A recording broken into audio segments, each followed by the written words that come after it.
Conquistar a tríplice coroa não é nada fácil e é pra pouco, porque na história do futebol europeu apenas 8 clubes conseguiram esse feito. Então no vídeo de hoje a gente vai fazer um resumão das 10 únicas campanhas de tríplices coroas na história do futebol europeu, que foi o Celtic da Escócia. Na temporada 66-67 os caras não só ganharam a Copa Europeia, né, a atual Champions League, como também o Escocesão e a Copa da Escócia, para não falar da Copa da Liga Escocesa e também da Copa Glasgow, que era uma coisa mais regional lá. Então foram 5 títulos disputados e 5 títulos vencidos, ou seja, foi uma espécie de quíntupla coroa, né? E nessa temporada eles conseguiram o segundo título consecutivo lá do Escocesão, que seria o início basicamente de uma sequência que durou 9 temporadas, né? 9 vezes seguidas eles ganharam, com o Rangers sendo vice na maior parte deles. Eles também foram o primeiro clube britânico a ser campeão europeu, e com um elenco inteirinho de jogadores da região de Glasgow, todos nascidos e criados ali perto do clube. Então hoje a gente vê esses times estrelados com jogadores de várias nacionalidades. Mas voltando para Champions, o Celtic enfrentou a Inter de Milão de Helenio Herrera e do craque Sandro Mazzola na final, vencendo por 2-1 de virada, conquistando a única Champions League de um clube escocês e completando a tríplice coroa, já que na Copa da Escócia eles venceram aí o Aberdeen por 2-0. O icônico Ajax de 71-72 também conseguiu esse feito histórico, pavimentando aquela era dourada dos holandeses na década de 70, né? Era o timaço do futebol total, com craques como Piet Keizer, o Neskens e além da máxima do clube, Johan Cruyff. Nessa temporada aí, o Ajax venceu a Eredivisie com 30 vitórias e apenas uma derrota na campanha, de que essa foi a primeira temporada do Stefan Kovacs no comando do Ajax, já que o Rinus Michels tinha saído para o Barcelona. Além da liga, ele venceu a Copa da Holanda de forma invicta, em uma final para cima do Den Haag, com direito a um desfile de bola do Cruyffão em campo. Se recusaram a perder uma única partida sequer na campanha da Liga dos Campeões, mesmo enfrentando adversários graúdos como o Olympique de Marselha, Arsenal e o Benfica, que ainda tinha Eusébio, para enfim vencer a final contra a Inter de Milão com 2 gols de adivinha quem? Johan Cruyff. Tem que somando os 3 campeonatos que eles ganharam, os caras sofreram apenas uma derrota na temporada inteira. O PSV de Guus Hiddink também conseguiu a memória de muita gente, né? Mas na temporada 87-88, o PSV, que tinha o grande batedor de falta Ronald Koeman, conquistou sim Champions League, Eredivisie e Copa da Holanda. E por mais que esse time não seja tão badalado quanto outros aí, com apenas 2 derrotinhas e mais do que isso, 117 gols marcados. Eles literalmente fizeram 50% mais gols do que o segundo melhor ataque. E antes mesmo de vencer a liga, o PSV também tinha levado a Copa da Holanda, jogando a final contra o Roda JC, que rodou por 3-2 de virada, fazendo com que esse time tivesse ainda mais moral para a final da Champions League. Exatamente. Eles chegaram lá passando por Galatasaray, Rapid Viena, Bordeaux e tiveram uma semifinal duríssima contra o gigante Real Madrid. E o PSV acabou classificando para a final por causa da antiga regra do gol fora de casa, né? E na decisão, mais um gigante pela frente, o Benfica. O jogo acabou 0-0, foi decidido nos pênaltis e os holandeses se sagraram campeões. Aquele PSV muitas vezes é esquecido ou considerado um time que era um pouco mais pragmático e tal. Esse coroa não é pra qualquer um. Juventus também não, mas o PSV sim, tem que respeitar, amigo. Se a tripleta do PSV é pouco comentada, foi a tríplice coroa de Sir Alex Ferguson no comando do Manchester United na temporada 98-99. Com Paul Scholes, Roy Keane, Dwight York, David Beckham. É difícil não lembrar do timaço que os caras tiveram nessa época, né? E também lembrar aí de como foram incríveis os títulos que eles venceram. Isso porque na Premier League daquela temporada, a disputa pelo título estava acirrada, principalmente com o Arsenal, e o Chelsea também estava ali fungando no cangote de ambos, né? Com uma reta final emocionante, com o United e Arsenal, os dois assim a 200 km por hora, né? Qualquer passada na zebra aí já ia entregar o título pro rival, e acabou que por um tropeço do Arsenal no final, os Red Devils foram campeões com 79 pontos. Eles tiveram que eliminar rivais como Liverpool, Chelsea e o próprio Arsenal nas semis, que foi decidida na prorrogação, né? Foi difícil. E na final, o United enfrentou o Newcastle e acabou vencendo aí com gols do Scholes e do Ted Sheringham. Acabou de falar ali do Celtic, né? Mas foi o primeiro inglês e também foi a primeira tríplice coroa nessa era moderna da Champions League, que inaugurou em 92. Foi aquela contra o Bayern de Munique, em que o Bayern vencia por 1-0 até os acréscimos do segundo tempo. quando Sheringham e Solskjaer marcaram 2 gols relâmpago, viraram a partida no finalzinho para deixar os torcedores bávaros incrédulos e o Manchester United com uma tríplice coroa no seu currículo. É impossível falar de tríplice coroa e não falar do Barcelona. Por quê? Porque eles foram o primeiro clube na história a conquistar ela 2 vezes. O primeiro triplete foi na temporada 2008-2009, quando eles tinham a estreia de Pep Guardiola como comandante da equipe principal. Transformou jogadores como Xavi, Iniesta e Messi em craques mundiais, montou uma base fortíssima e arrasadora e começou a tríplice coroa vencendo uma final de Copa do Rei para cima do Athletic de Bilbao. Foi um chocolate 4-1 de virada, com gols de Yaya Touré, Messi, Bojan e uma pintura de falta do Xavi. Em La Liga, uma campanha muito boa, se sagrando campeão com 87 pontos, várias goleadas no meio do caminho, né? Inclusive aquele marcante histórico 6-2 para cima do Real Madrid em pleno Santiago Bernabéu.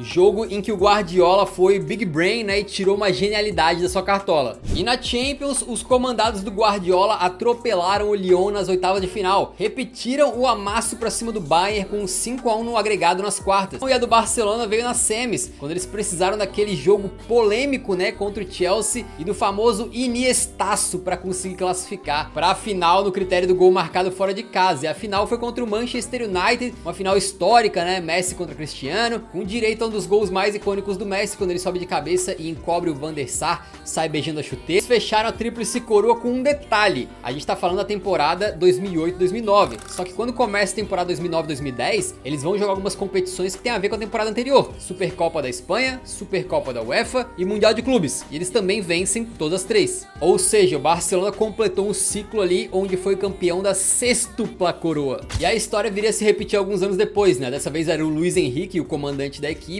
e os craques ali eram principalmente o trio MSN lá na frente, né? Messi, Suárez e Neymar. Os caras estavam se entendendo por música, metendo gol a rodo. Isso porque a temporada 14-15 do Barcelona terminou com um total de 50 vitórias, 4 empates e apenas 6 derrotas. Simplesmente 87% de aproveitamento, é muita coisa. Na La Liga foram campeões com 94 pontos e 110 gols marcados no total. Obviamente uma consequência deles terem aquele trio apelão que era até covardia às vezes, né? Na Copa do Rei, o Barça venceu mais uma vez o Athletic de Bilbao na final, terminando a partida com 3-1 no placar, com direito a 2 gols do Messi e um do Neymar. Sendo o primeiro gol do Messi, sinceramente, um dos favoritos de muitos torcedores culés, né? Porque ele pega a bola no meio campo, sai tricotando, passa por meio time do Bilbao, corta um camarada dentro da área e finaliza entre o goleiro e a trave, marcando um golaço que, inclusive, perdeu o Puskás de 2015 pro nosso mano Wendel Lira. Logo depois chegou a final da Champions League, então, e o Barcelona enfrentaria a Juventus para completar uma temporada dos sonhos, e o sonho foi concretizado,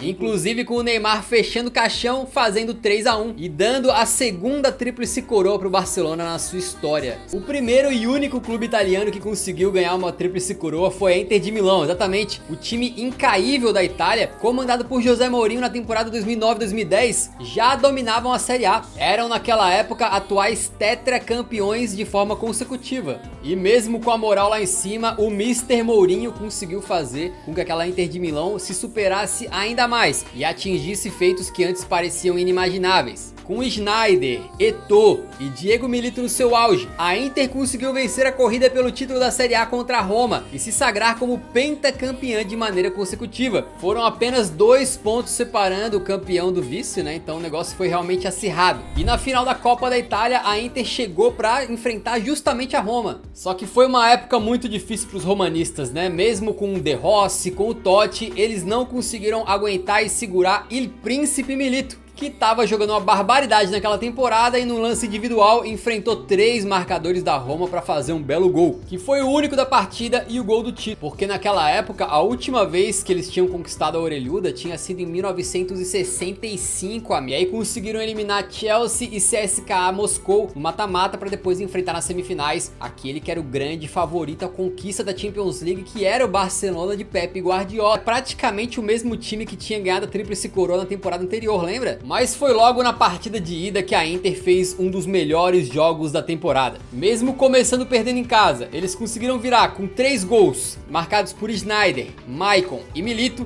e no jogo de volta na Espanha, Mourinho armou uma das retrancas mais famosas da história do futebol europeu. estacionando o ônibus de forma linda. E apesar do Piqué ter feito um golzinho no final, o Barcelona venceu apenas por 1 a 0 e foi eliminado. A Inter estava na finalíssima. Era para enfrentar o Bayern de Munique, que anos depois viria a vencer a sua tríplice coroa, né? Mas a Inter se impôs com uma atuação histórica do Diego Milito, que dobletou na final para fazer 2 a 0 e completar aquela que até hoje é a única tríplice coroa de um time. E o próximo item da lista é justamente esse Bayern de Munique que a gente acabou de comentar. Eles foram vice da Champions League em 2012 e aí pra temporada 12-13 os caras estavam com muitas feridas e resolveram que não estavam pra brincadeira. Na Bundesliga fizeram uma campanha de cinema, metendo 91 pontos em 34 rodadas, sendo apenas uma derrota, e mais do que isso, tomaram só 18 gols no campeonato inteiro, marcando 91. Era uma postura avassaladora do time de Jupp Heynckes, que nem deu chance pro vice Borussia Dortmund, que ficou simplesmente 25 pontos atrás do campeão na tabela, amigo. Na Champions League, o Bayern de Munique fez uma campanha também muito sólida. Eles venceram o Arsenal nas oitavas, bateram a Juventus nas quartas e decidiram atropelar sem dó o Barcelona nas semis, marcando 4 a 0 em casa e mais um 3 a 0 em pleno Camp Nou, sendo que desses 7 gols, 3 foram marcados pelo Thomas Müller, o maior carrasco da vida dos catalães aí, né? A final da Champions foi contra o Borussia Dortmund, um grande rival, e por mais que essa rivalidade igualasse os times dentro de campo, o Bayern de Munique conseguiu se sagrar campeão, vencendo por 2 a 1, com um gol chorado do Robben já no finalzinho. E foi assim que eles conquistaram a tríplice coroa, já que na Copa da Alemanha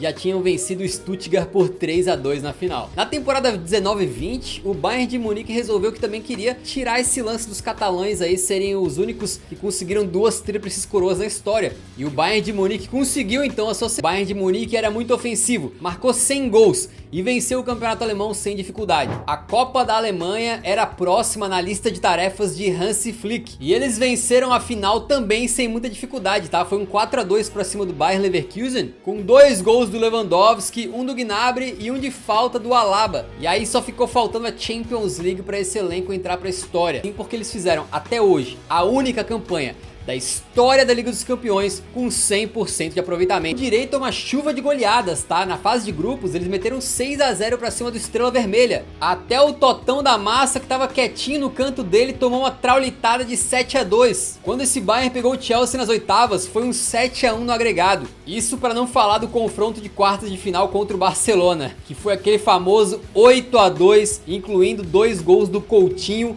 que era jogador do Barça emprestado ao Bayern. E apesar da final ter tido momentos ali em que o PSG poderia de repente ter ganhado, né? Quem não lembra daquele gol perdido pelo Mbappé? A verdade é que com os craques do PSG em campo, com a hashtag Neyday e tudo, a gente teve lei do ex, o Coman decidiu de cabeça e o Paris Saint-Germain ficou com o vice. E o Bayern de Munique completou a sua segunda tríplice coroa. Viria também a vencer a Supercopa da UEFA, a Supercopa da Alemanha e o Mundial de Clubes, completando aí o sextuplo. O Manchester City de Pep Guardiola. Também essa conquista aí acabou eternizando o Guardiola, que se tornou o primeiro treinador na história do futebol a conseguir 2 tripletas como essa, né? É um negócio inacreditável. Na Premier League, o embate entre City e Arsenal ficou marcado na temporada, mas apesar dos Gunners terem ficado boa parte do tempo em primeiro lugar, o time de Manchester só esperava um escorregão para mostrar que a dominação do guardiolismo no campeonato inglês já era realidade. Tropeçou, o City sentiu o cheiro de sangue, foi pra cima, ultrapassou e acabou vencendo a Premier League com 5 pontos de vantagem.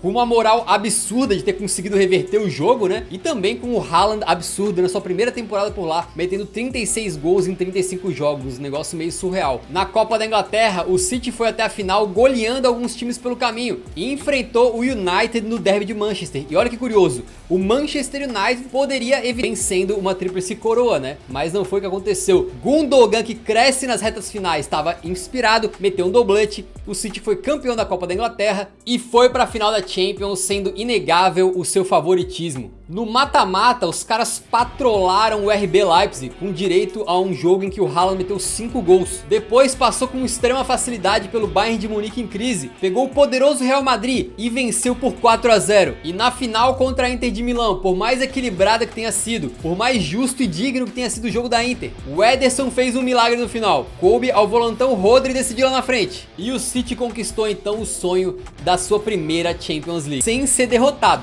entrando para esse seleto grupo de 8 clubes e 10 campanhas de tríplice coroa na história.